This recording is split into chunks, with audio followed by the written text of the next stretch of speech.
नमस्कार, NB news देख रहे हैं आप और मैं हूं आपके साथ मुस्कान। स्वागत है आप सभी का एनबी न्यूज के स्पेशल बुलेटिन में।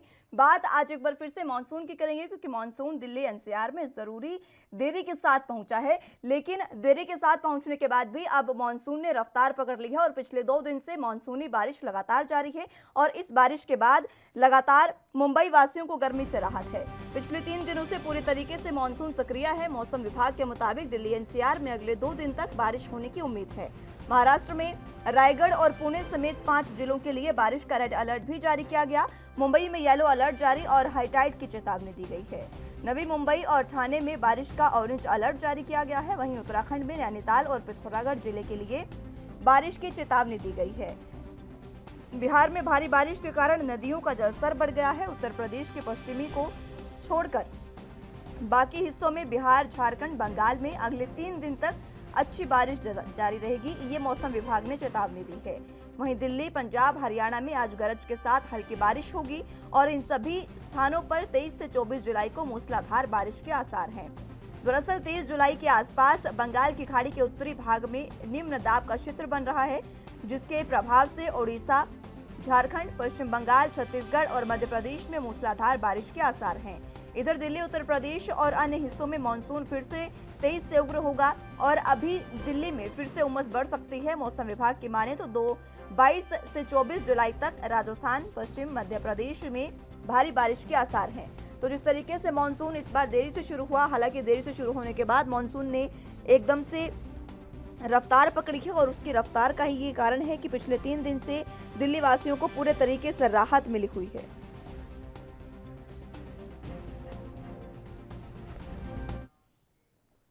सारा जानकारी के साथ हमारे साथ सत्यप्रकाश सोनी मुंबई से संवाददाता जुड़ चुके हैं। सत्यप्रकाश, फिलहाल क्या कुछ मुंबई में बारिश का हाल? देखिए मुस्कान, जिस तरह से लगातार मुंबई में 3 दिनों से बारिश हो रही है, उसमें जनजीवन तो व्यस्त जरूर है। जिस तरह से लगातार तस्वीरें भी मुंबई के अलग अलग इलाकों की आ रही है कि निचले इलाके जो है पूरी तरह से जल जमाव हो चुका है। लगातार जो पानी का स्तर भी है वो भी धीरे धीरे नीचा हो रहा है। लिहाजा अब जो है देखा जा रहा है कि किस तरह से मुंबई में त्योहारों का भी दौर चल रहा है। हालांकि आज बकरा ईद है, इस दौरान भी देखा जा रहा है कि कई इलाके जो है पूरी तरह से जलमग्न हो गए हैं। सत्यप्रकाश, तस्वीरें मैं देख पा रही हूँ, अभी भी मुंबई में बारिश है। लोगों का क्या कुछ कहना है? हालांकि गर्मी से राहत है, लेकिन हम तमाम बार यही बात करते हैं कि बीएमसी के दावे खोखले इस दौरान हैं। देखिए मुस्कान, मौसम विभाग ने 3 दिनों के लिए एक बार फिर से अलर्ट जारी किया है। जैसा कि बताया गया कि आज दोपहर 12 बजे से लेकर 6 बजे के बीच में कभी भी हाई टाइड आ सकती है। लिहाजा 2 mm की जो है ऊंची लहरें उठ सकती है, 2 मिलीमीटर लहरें जो है ऊपर उठ सकती है। लिहाजा एहतियातन महानगर पालिका एनडीआरएफ ने अलर्ट जारी किया गया कि किसी भी तरह के अत्यावश्यक हो तो ही जो है समुद्र के किनारे जाए, अन्यथा न जाए। हालांकि जिस तरह से लगातार पिछले 3 दिनों में बारिश हुई थी, इस दौरान भी मुंबई महानगर पालिका ने अलर्ट जारी किया था। मछुआरों को नहीं जाने की हिदायत दी गई थी। उसके बाद भी लगातार मुंबई में जो बारिश हुई थी वो कहीं कहीं भारी तबाही की है। इस तरह से जानकारी मौसम विभाग हाई टाइड को लेकर फिलहाल किस तरीके से सरकार जो सतर्क है वो बताइए, और इसी के साथ मौसम विभाग ने जिस तरीके से हाई टाइड का अलर्ट जारी किया है, क्या उसके बाद समुद्री इलाकों के आसपास का जो क्षेत्र है वो खाली करवाया गया या और किसी तरीके की कार्रवाई की गई? देखिए मुस्कान, जब मुंबई में हाई टाइड की अलर्ट जारी किया जाता है, खासकर मौसम विभाग जब ये कहता है कि मुंबई में हाई टाइड इस वक्त हो सकती है, तो लिहाजा मुंबई महानगर पालिका और महाराष्ट्र सरकार जो है एनडीआरएफ को एहतियातन अत्यावश्यक सूचना देती है, जिसमें किसी भी आपत्ति काल से निपटने के लिए तैयारी की जाती है। महानगर पालिका की अगर बात करें तो महानगर पालिका के तमाम जो कर्मचारी रहते हैं उनको जो है अलर्ट कर दिया जाता है। हालांकि एनडीआरएफ और कोस्ट गार्ड द्वारा बताया जाता है कि समुद्री किनारे पर न जाए अगर बेहद जरूरी की जाए, और वहीं जो लोग समुद्र के किनारे जाते हैं उनको देखा जाता है कि इनकी आवश्यकता है या नहीं है, इस नजरिए से भी देखा जाता है। लेकिन समुद्र के किनारे जो तमाम कोस्ट गार्ड तैनात किए जाते हैं वो लोगों के ऊपर नजर रखते हैं कि कोई भी इस तरह से छुट्टियां मनाने या फिर एंजॉय के दौर में न आए। लेकिन जिस तरह से मौसम विभाग ने अलर्ट जारी किया कि आज भी मुंबई में किसी भी पल जो है हाई टाइड आ सकता है। हालांकि 2 mm की जो लहरें उठने की बात कही गई वो बहुत बड़ी बात नहीं है, लेकिन अगर मुंबई में इसी तरह से लगातार बारिश होती रही तो लिहाजा मुंबई में एक बार फिर भी जलभराव की स्थिति बन सकती है। उसको लेकर महानगर पालिका के तमाम जो कर्मचारी थे छुट्टी के दिनों में भी काम पे वापस बुलाए गए। सत्यप्रकाश, जिस तरीके की फिलहाल स्थितियां हैं, हाई टाइड को लेकर देखिए अलर्ट जारी है। मौसम विभाग ने भी अलर्ट जारी कर दिया, एनडीआरएफ की टीमें भी तैयार कर दी गई हैं। हालांकि सरकार सतर्क है, लेकिन देखिए मछुआरों को जाने से रोक दिया गया है। और ये मछुआरे जो हैं वो कहीं ना कहीं समुद्र पर भी निर्भर रहते हैं पूरे तरीके से अपने आजीवन कारावास के लिए। और अब जिस तरीके से वो अपना जो तमाम चीजें व्यतीत करते हैं उसके लिए वो समुद्र पर निर्भर रहते हैं, लेकिन समुद्र में जाने से उन्हें मना कर दिया है। तो फिलहाल वो अपना जीवन यापन किस तरीके से कर रहे हैं?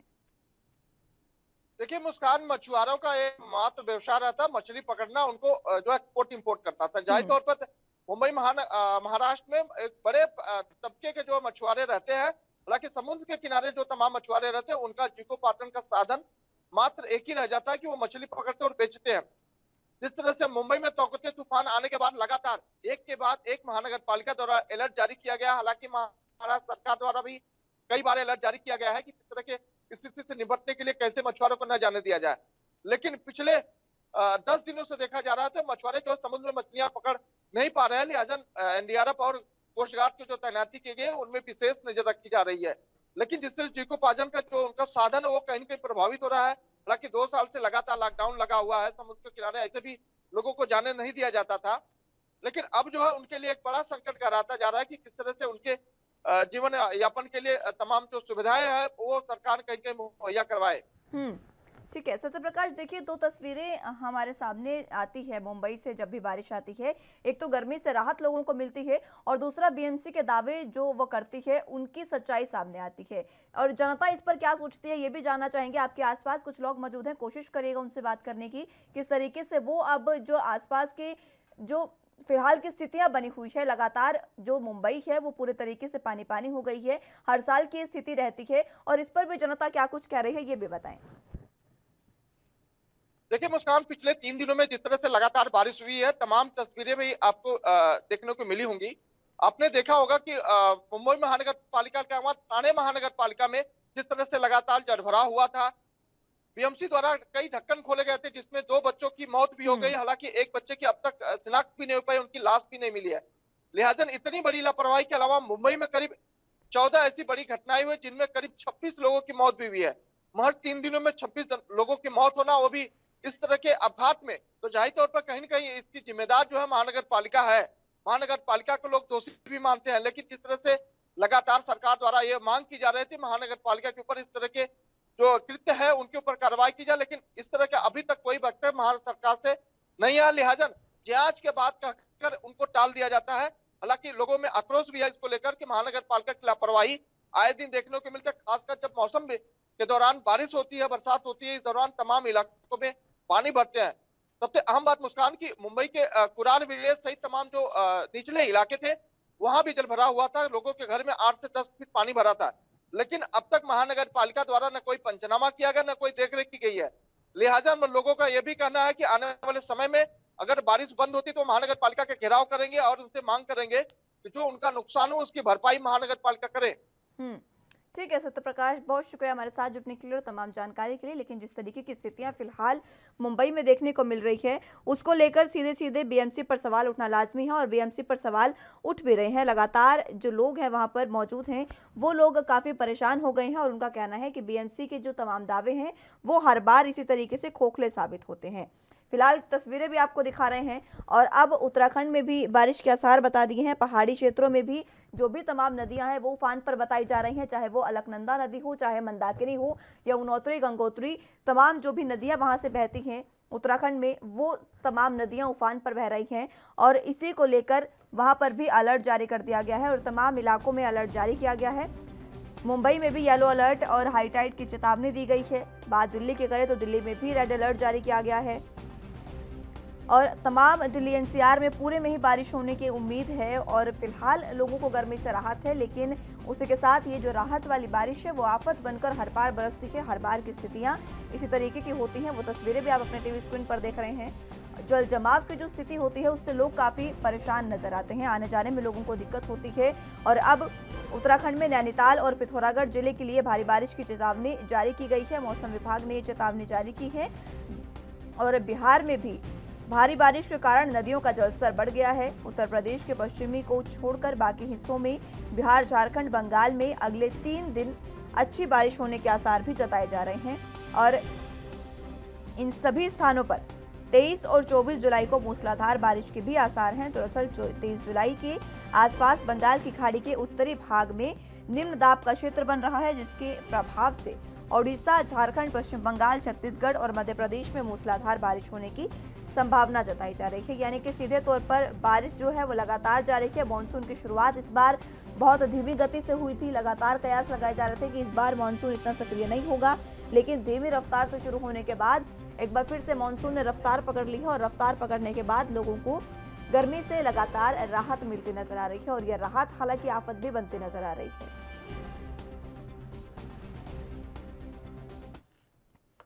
ज्यादा जानकारी के साथ दिल्ली से संवाददाता राजीव तिवारी हमारे साथ लाइव जुड़ चुके हैं। राजीव, फिलहाल जिस तरीके से दिल्ली में हालात हैं बारिश के, मानसून पिछले 3 दिनों से लगातार सक्रिय है और बारिश हो रही है, फिलहाल क्या कुछ बारिश की स्थिति और सड़कों की स्थिति?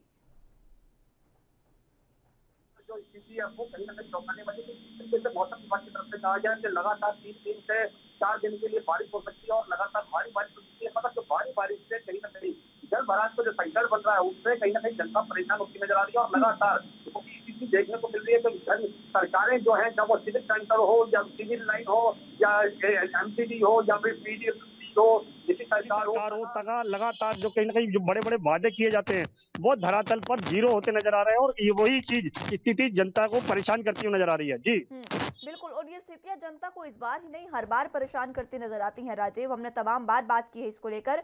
एमसीडी के जो दावे हैं वो हर बार जो है वो खोखले साबित हो जाते हैं। सरकार की कहती है कि हमने बीडब्ल्यूडी के द्वारा जो सीवरों की सफाई है उसको कहीं ना कहीं कर दिया गया है, प्रॉपर इंतजाम किए गए हैं। अगर बारिश आती है तो कहीं ना कहीं हर तरीके से कोशिश की गई है। मगर जिस तरीके से एमसीडी की कहती है कि हमने हर तरीके से वाटर लॉस की जो समस्या है उसको खत्म कर दिया है, मगर जब बारिश आती है तो कहीं ना कहीं स्थिति फिर चौंकाने वाली होती है और वही स्थिति अभी भी बनी हुई है और लगातार कहीं ना कहीं अंडरपास जो है वो लगभग जब पानी से भरे हुए हैं और लगातार जनता को परेशानी हो रही है। और लगातार जिस तरीके से मौसम विभाग की तरफ से कहा गया कि आने वाले समय के अंदर और ज्यादा भारी बारिश हो सकती है दिल्ली के अंदर, तो स्थिति और ज्यादा बिगड़ सकती है। मगर तमाम जो सिविल लाइनों के गावरे हैं वो कहीं ना कहीं बिगड़ते हुए नजर आ रहे हैं और कहीं ना कहीं जिस तरीके से जनता परेशान है उससे कहीं ना कहीं लगता है कि आने वाले दिनों के अंदर और ज्यादा परेशानी हो सकती है। राजीव, पिछले 3 दिनों से बारिश जारी है दिल्ली में, क्या अभी भी सड़कों पर पानी लबालब भरा हुआ है या फिलहाल कुछ किया गया है एमसीडी द्वारा और पानी को निकाल दिया गया? देखिए बिल्कुल, जिस तरीके से लगातार बात करें जिस तरीके से एमसीडी की, तो एमसीडी लगातार कहीं ना कहीं कोशिश करती नजर आ रही थी, क्योंकि जिस तरीके से जल भराव का संकट बन रहा था वो कहीं ना कहीं स्थिति दिख रही थी। हम दिखाने की कोशिश करेंगे कि किस तरीके से जल भराव का संकट जो है वो बना हुआ है, मगर हर तरीके से स्थिति जो है वो बिगड़ी हुई है। मगर हमारे पीछे भी देखिए पानी भरा हुआ और कहीं ना कहीं जो स्थिति सुधरनी चाहिए थी वो बिगड़ी हुई है और अगर बारिश होती है आने वाले दिनों के अंदर और ज्यादा स्थिति बिगड़ सकती है। जी बिल्कुल, ये तस्वीरें आप अच्छे से दिखाएं राजीव, क्योंकि ये तस्वीरें जनता तक पहुंचाना बेहद जरूरी है। इस तरीके की जब तस्वीरें जनता तक पहुंचती है तो वाकई जनता भी जागरूक होती है। बिल्कुल सही कहा। हम दिखाने की कोशिश करेंगे कि किस तरीके से सड़कों पर पानी भरा हुआ है और लगातार ये कोई पहला मामला नहीं है। इस तरीके की स्थिति लगातार बनी रहती है और कहीं ना कहीं जैसे जैसे जल संकट बनता है तो कहीं ना कहीं स्थिति और ज्यादा डरावनी हो जाती है, क्योंकि यहाँ पर इसी जगह पर लगातार बहुत ज्यादा पानी भर जाता है और गाड़ियां कहीं ना कहीं घूमने को मजबूर हो जाती है। और ये सड़क है, सिर्फ सड़क है और सड़क के ये हालत है तो कहीं ना कहीं जो अंडरपास होंगे उनकी स्थिति किस तरीके की होगी ये आप अंदाजा लगा सकते हैं। जी बिल्कुल, और वो स्थितियां हमने देखी भी है अंडरपास की। प्रहलादपुर अंडरपास की अगर बात करें, हमने इसके बारे में पहले भी बात की और वहां की जो स्थिति थी, बच्चे वहां पर तैरते नजर आए, स्विमिंग पूल वो बन गया था, वहां पर गाड़ियों के पहिए जाम होते नजर आए थे, ये स्थिति थी। लेकिन फिलहाल प्रशासन है उसको इस चीज से कोई फिक्र नहीं है कि जनता कैसे परेशान हो रही है, क्या कर रही है, उनको मात्र अपने एसी रूम में बैठकर अपनी ड्यूटी पूरी करनी है। देखिए बिल्कुल सही कहा आपने। निगम की बात करें, सरकार की बात करें, बड़े बड़े वादे किए जाते हैं, मगर धरातल पर इसी तरीके की स्थिति होती है। हम दोबारा से वही चीज दिखाएंगे कि देखिए सड़कों पर किस तरीके का पानी है और जब वाटर लगी की समस्या बनती है तो कहीं ना कहीं और ज्यादा डरावनी हो जाती है। मगर हर तरीके से स्थिति को कंट्रोल करने के लिए निगम को कहीं ना कहीं प्रशासन को जागना होगा। मगर यहाँ पर स्थिति जो है वो कहीं ना कहीं चौंकाने वाली है, मगर लगातार कहीं ना कहीं इसी तरीके की स्थिति हर इलाके के अंदर देखने को मिल रही है और दिल्ली के अंदर यही स्थिति चौंकाने वाली है, क्योंकि जनता जो है इन्हीं वाटर लॉस समस्या से निकलने को परेशान होती है। और देखिए गाड़ियां निकल भी रही है और लगातार कहीं ना कहीं स्थिति बिगड़ती नजर आती है। मगर जब बारिश होगी तो वाटर लॉगिंग की स्थिति जो और ज्यादा बनेगी वो कहीं ना कहीं चौंकाने वाली होगी और यहाँ पर फिर पैदल निकलने वालों की मुश्किलें बन जाती है। बिगड़ी हुई है। वो किस तरीके से साइड से फुटपाथ से होकर निकल रहे हैं और आसपास जो पानी भरा हुआ है उसकी वजह से लोगों को निकलने में भी समस्याएं हो रही है। आप लोगों से बात भी करने की कोशिश करिएगा किस तरीके से जो समस्याएं हैं वो लोगों को आती है, और इसी के साथ साथ मैं जानना ये भी चाहूंगी आपसे कि किस तरीके से एमसीडी जो है वो काम क्यों नहीं कर रही है। आगे निकाय चुनाव भी होने वाले हैं, अधिकारी एक बार फिर से बदलेंगे, लेकिन अपना काम क्यों अधिकारियों द्वारा नहीं किया जा रहा? देखिए बिल्कुल पहले जिस तरीके से लगातार जो निगम की बात करें तो निगम लगातार कहीं ना कहीं कोशिश जरूर करता है, मगर जितने दावे होते हैं वो धरातल पर जीरो नजर आते हैं। क्योंकि जिस तरीके से बड़े बड़े वादे किए जाते हैं, बड़े बड़े होर्डिंग लगाए जाते हैं कि निगम तैयार है और मानसून आने से पहले और मानसून की बारिश से पहले लगातार प्रॉपर इंतजाम कर दिया गया, सड़कों के गड्ढे बन दिया गया, मगर जिस तरीके से बारिश होती है और उसके बाद में जब सड़कों के जो गड्ढे हैं वो बड़े बड़े हो जाते हैं और कहीं ना कहीं उसके अंदर जो गाड़ियां फंसती हैं वो कहीं ना कहीं चौंकाने वाली स्थिति बनती है, मगर जनता जो है वो बिल्कुल परेशान होती नजर आती है। और आने वाले समय के अंदर 2022 के अंदर निगम के चुनाव होंगे और उसके अंदर जनता कहीं ना कहीं जो कर्मचारी हैं या फिर जो बड़े नेता हैं, जो फिर जिसकी सत्ता है निगम के अंदर, अगर उनके वो काम नहीं करेंगे तो फिर उनको बाहर फेंका जाएगा। मतलब इस तरीके से अभी जनता परेशान है और जनता यही चाहती है कि निगम हो या फिर दिल्ली सरकार हो या फिर केंद्र सरकार हो, तीनों ही काम करें ताकि उनको जो वोट दिया जाए वो उनके कारगर साबित हो। जी बिल्कुल। और राजीव, सोचने वाली बात ये भी है कि अभी तो पिछले 3 ही दिन से लगातार बारिश हो रही है, मानसून की अभी शुरुआत है और पूरा मानसून ये चलेगा। अभी सावन का महीना भी शुरू होने वाला है, सावन के महीने में भी लगातार बारिशें होती रहेंगी। जब 2-3 दिन की बारिश में ये हाल है तो आगे पूरा महीना हम कैसे निकालेंगे?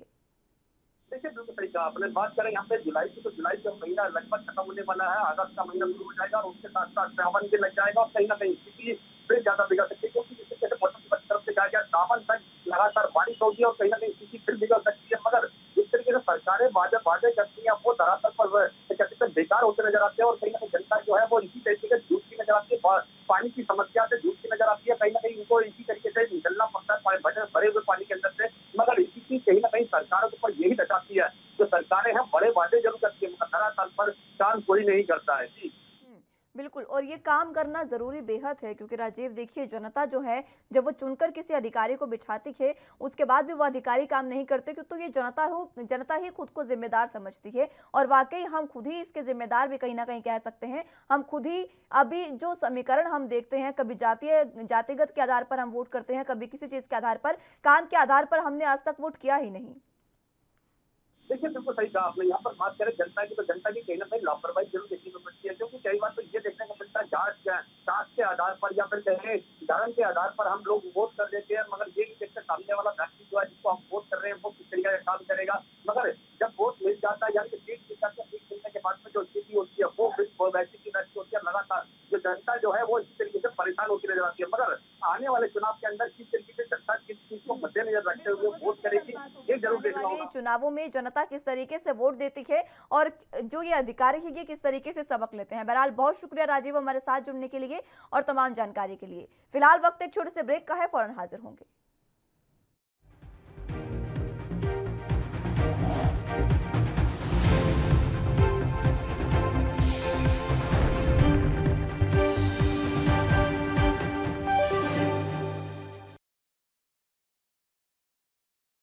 ब्रेक के बाद एक बार फिर से स्वागत है आप सभी का। बात एक बार फिर से बारिश की करेंगे। हमारे साथ अनुज तिवारी संवाददाता कानपुर से जुड़ चुके हैं।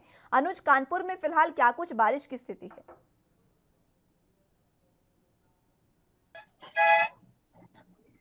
अनुज, आवाज मिल पा रही है आपको? जी जी बिल्कुल जी अनुज, क्या कुछ फिलहाल बारिश की स्थिति है अभी कानपुर में?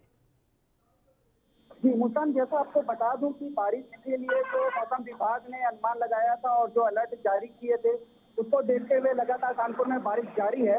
और साथ ही साथ गंगा का जलस्तर भी बढ़ा है। गंगा के साथ साथ पास के जो जिले हैं इलाहाबाद और अन्य जो जिले हैं उनके साथ यमुना का भी जलस्तर बढ़ गया है। ऐसे में देखते हुए कहीं ना कहीं जो गंगा के किनारे का तटीय स्थान है वहां पर कटान भी शुरू हो गई है। हालांकि प्रशासन इसके लिए ये बोल रहा है कि हम इसके लिए पूरी तरह से तैयार हैं, एनडीआरएफ की टीम भी पूरी तरह से तैयार है। लेकिन कहीं ना कहीं ये जो पहाड़ों की बारिश है, जो पहाड़ों में लगातार बारिश हो रही है, जिसके चलते नदियों में उफान आ गया है और नदियों का जलस्तर लगातार बढ़ता चला जा रहा है। तो एक चिंता का विषय बनता चला जा रहा है मुस्कान।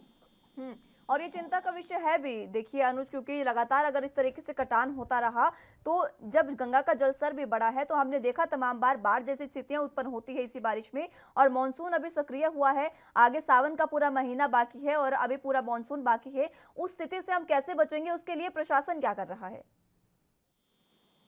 जी, मुस्कान बिल्कुल बताना चाहूँगा क्योंकि ये कानपुर जो जिला है, वो एक ऐसी जगह पर बना हुआ है, ऐसी जगह पर स्थित है, जहाँ पर बीच में एक धारा जाती है गंगा नदी की, जो कानपुर को अलग करती है और कानपुर के साथ-साथ ठीक जस्ट उसके किनारे दूसरे साइड में उन्नाव जिला लगता है। तो दोनों ही जिले एक तरह से एक अपने स्थान रखते हैं, क्योंकि कानपुर औद्योगिक नगरी भी है और साथ-साथ उन्नाव क्योंकि लखनऊ से जुड़ा हुआ है। इस कारण से जो कटान है, कटान को लेकर के उन्नाव जिले में भी यही समस्याएं लगातार बनी रहती है। कटान बहुत तेजी से बढ़ जाती है, जिस कारण से आसपास जो ग्रामीण रहते हैं, नदियों के किनारे रहते हैं, उनको भी समस्याओं का सामना करना पड़ता है। इसलिए प्रशासन ने इस चीज को देखते हुए एनडीआरएफ की टीम को तो हालांकि तैयार करके ही रखा हुआ है, लेकिन कहीं ना कहीं जो बाढ़ राहत विभाग है, जो बाढ़ राहत लोग हैं, उन्होंने भी आसपास के लोग जो कटरी के स्थान के लोग हैं, उनको खाली करवाना शुरू कर दिया और उनको ऊंचाई के स्थान पर पहुंचा करके सुरक्षित जगह पर पहुंचाने का कार्यक्रम शुरू कर दिया। अनुज, उत्तर प्रदेश में अगले 3 दिन तक के लिए भारी बारिश का अलर्ट मौसम विभाग ने जारी किया है। उसको लेकर फिलहाल सरकार और प्रशासन की क्या कुछ तैयारियां हैं, निगम की क्या तैयारियां हैं? क्योंकि देखिए, अगर 3 दिन तक लगातार बारिश होती है तो हमने देखी है स्थिति, गंगा का जलस्तर अभी इतना है और आगे बारिश होने पर और ज्यादा ये जलस्तर बढ़ेगा और पानी जो है वो अब सड़कों पर आने लगेगा। जी, बिल्कुल मुस्कान, आप बिल्कुल सही कह रही हैं। उत्तर प्रदेश के लगभग 16 से 17 जिले हैं जिन पर हाई अलर्ट जारी किया गया है, जिनमें श्रावस्ती, लखीमपुर खीरी और आपका गोरखपुर, गोंडा, इस तरह के कई ऐसे जिले हैं जहां पर मौसम विभाग ने इस बात को हाई अलर्ट जारी किया है कि यहाँ पर सबसे ज्यादा बाढ़ की स्थितियां देखने को मिल सकती है। ऐसे में प्रशासन को सिर्फ दुरुस्त दिख रहा है, लेकिन ग्रामीण जो है, जो कि बाढ़ की समस्या एक नई नहीं है, ये बाढ़ की समस्या हर बारिश में आती है। हर बारिश में जो ग्रामीण होते हैं, जो कटरी के स्थान पर रहते हैं और अपना जीवन यापन किसी तरह से करते हैं, और ऐसी बाढ़ में वो खुद ही कहीं ना कहीं व्यवस्था कर लेते हैं, लेकिन प्रशासन इस समय मुस्तैद दिख रहा है। यहाँ पर कानपुर में कुछ घाटों में बाढ़ राहत से बचाव के लिए कुछ लोग हैं, कुछ कर्मचारी हैं जिनको तैनात किया गया है, क्योंकि यहाँ पर गंगा नदी एक ऐसी पावन नदी मानी जाती है कि जहाँ पर लोग अपना स्नान करने भी आते हैं और कुछ क्रियाकर्म वगैरह जो है वो भी करने आते हैं। ऐसी स्थिति में देखते हुए इस चीज को देखा गया कि प्रशासन जो है मुस्तैद दिख रहा है और लोगों को कुछ स्थिति टूरिस्ट प्लेस भी माना जाता है मुस्कान। इस कारण से यहाँ पर प्रशासनिक रूप से थोड़ा मुस्तैदी अभी तक तो दिखाई दे रही है मुस्कान। अनुज, इसी के साथ ये भी जानना चाहूंगी कि देखिए, प्रशासन जो जिस तरीके से आपने बताया कि गंगा नदी वहां से जाती है, तो काफी पवित्र नदी हमारे संस्कृति में मानी जाती है, गंगा नदी को कहा जाता है, और लोग वहां पर स्नान करने आते हैं। लेकिन जिस तरीके से गंगा का जलस्तर अब बढ़ा हुआ है, तो क्या प्रशासन ने लोगों के लिए कोई गाइडलाइन जारी की है?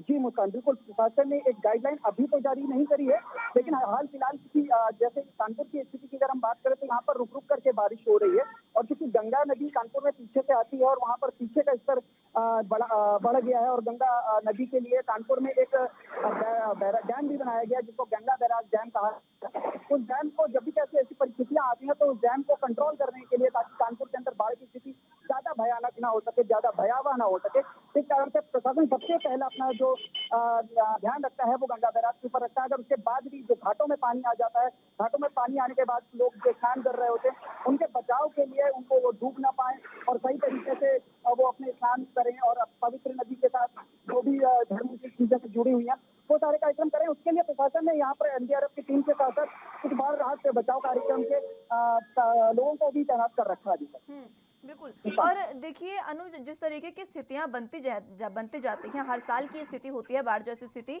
अब ग्रामीणों का क्या कुछ कहना है, किस तरीके से वो खुद को जो सेफ महसूस कर रहे हैं या नहीं, सुरक्षित महसूस कर रहे हैं या नहीं, ये भी जानना बहुत जरूरी हो जाता है।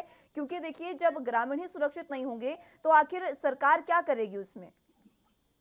बिल्कुल बिल्कुल सही कह रही हैं मुस्कान, मैं आपकी बातें पूरी तरह से सहमत हूँ, क्योंकि कानपुर और उन्नाव, मैं आपको बता चुका हूँ, कानपुर और उन्नाव दो ऐसे स्थान हैं जहाँ पर गंगा नदी ही इन दोनों जिलों को जोड़ती है आपस में। एक हिस्से में कानपुर नगर बसता है और गंगा के दूसरे हिस्से में उन्नाव शहर बसता है।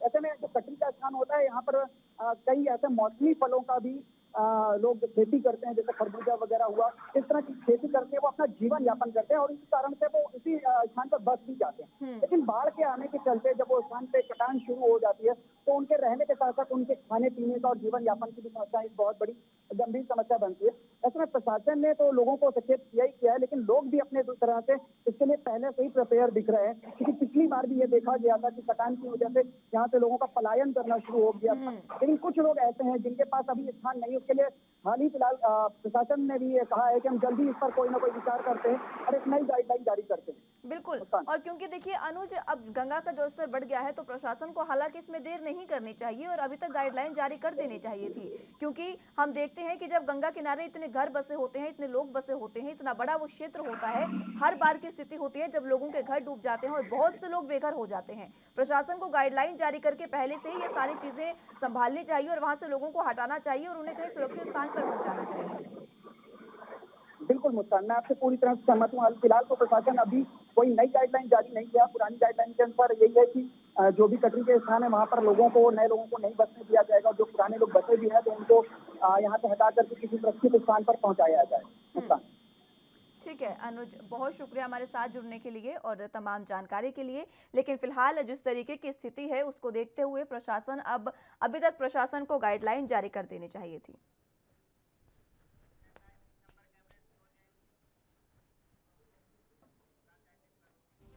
दिल्ली, यूपी और बिहार में लगातार बारिश जारी है और मॉनसून लगातार सक्रिय होता जा रहा है।